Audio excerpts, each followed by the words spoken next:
another meal break confessions. I want to talk a little bit about credit cards.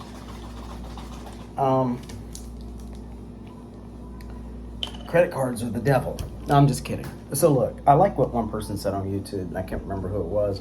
It was one of the top videos or whatever, and he made the point that think of credit cards and credit as that neighbor that you have to tolerate, but you don't necessarily want to invite over to stay with you. And I like that because credit is that type of thing, and that is that type of relationship.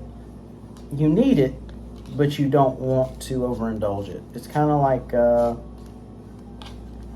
drinking 1 cup of coffee versus 10 a day. At least that's kind of the way I see it. I give everyone a word of warning. There's points of time where there's no APR. That's a very dangerous time. Don't be tricked. That no APR is great, but when that APR gets lifted, or that no APR gets lifted and your APR kicks in, you're in trouble. Okay? I have one of my credit cards is a $4,000 credit card, which is totally maxed. I call it Goliath. I have locked that card away as of now, or as of about a week ago, because I want to totally just focus on paying it off. No usage whatsoever. Because the interest that's coming out is almost $100 a month, plus my minimum payment is almost $130, $140, $150 a month. So now this has become an actual bill. You understand? I am paying something back, and it has become an actual bill that's very counterproductive, because you'll pay that minimum payment, but then they come right back out and take about 80. It feels like, or looking at the numbers, about 70% of that payment, which is insane. So that interest will really hurt. So I say that and I say this too. I have fallen into it. My mom has fallen into it, and my grandfather fell into it. My grandfather was to the point of bankruptcy. Okay. I won't mention my mom and what her plan of action, because I haven't put that out there. I don't think she minds me talking about some of it, but she got out of it. But it was a very painstaking process to get out of it. So you really want to be cautious with all this. And I'm in the process now of reevaluating my finances and making cuts and doing things like eating a sandwich for work. Okay? Just really got to pay attention to this stuff. This is stuff that is all over YouTube, all over the internet. Everybody's got a different take on it. David Ramsey is, for instance, is very much against credit cards, period, which I do understand that. I somewhat agree,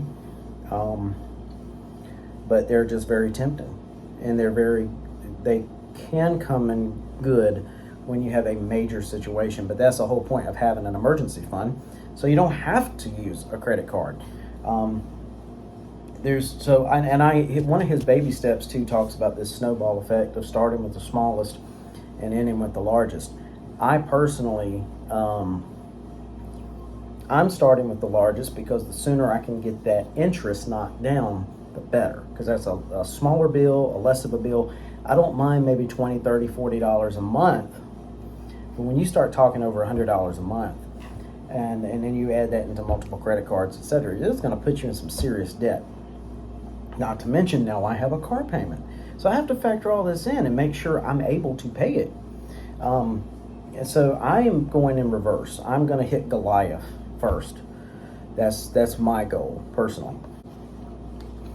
The last thing, instead of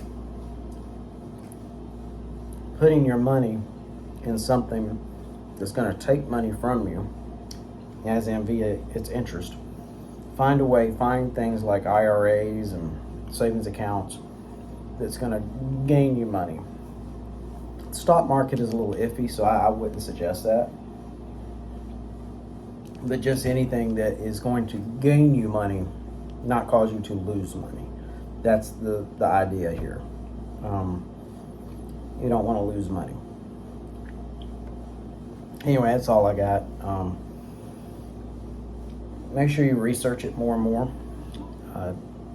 Dave Ramsey is good, but like I said, just approach credit cards with caution. That's really what I'm saying here, and hopefully that helps. Hopefully that makes you think, and hopefully you're having a good week. Everybody take care. Thank you again.